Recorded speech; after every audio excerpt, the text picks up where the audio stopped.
KMBC 9 tradition continues this holiday season.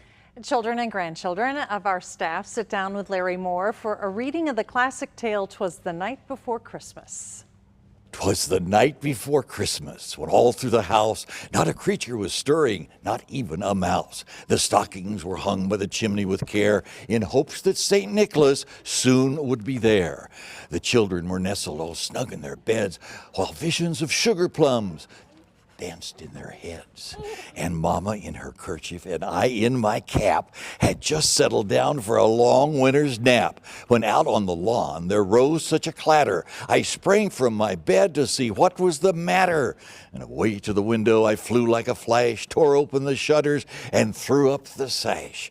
The moon on the breast of the new fallen snow gave a luster of midday to the objects below, when what to my wondering eyes would appear but a miniature sleigh with 8 tiny reindeer, with a little old driver so lively and quick, I knew in a moment it must be Saint Nick.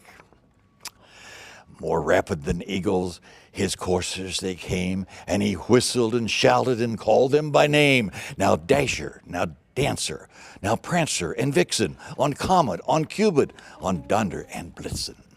To the top of the porch, to the top of the wall, now dash away, dash away, dash away all, as dry leaves before the wild hurricane fly. When they meet with an obstacle, mount to the sky. So up to the housetop the coursers they flew, with sleigh full of toys and St. Nicholas too. And then in a twinkling I heard on the roof the prancing and pawing of each little hoof. As I drew in my head and was turning around, down the chimney St. Nicholas came with a bound. He was dressed all in fur, from his head to his foot, and his clothes were all tarnished with ashes and soot. A bundle of toys he had flung on his back, and he looked like a peddler just opening his sack. His eyes, how they twinkled, his dimples, how merry. His cheeks were like roses, his nose like a cherry. His droll little mouth was drawn up like a bow, and the beard on his chin was as white as the snow. The stump of a pipe he held tight in his teeth, and the smoke, it encircled his head like a wreath. Yeah, well, he had a broad face and a little round belly that shook when he laughed like a bowl full of jelly. He was chubby and plump, a right jolly old elf, and I laughed when I saw him in spite of myself. A wink of his eye and a twist of his head soon gave me to know I had nothing to dread.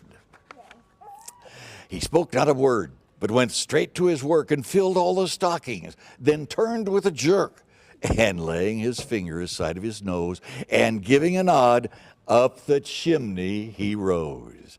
He sprang to his sleigh, to his team gave a whistle, and away they all flew like the down of a thistle. But I heard him exclaim as he drove out of sight, "Merry Christmas to all, and to all a good night." Merry Christmas, everybody.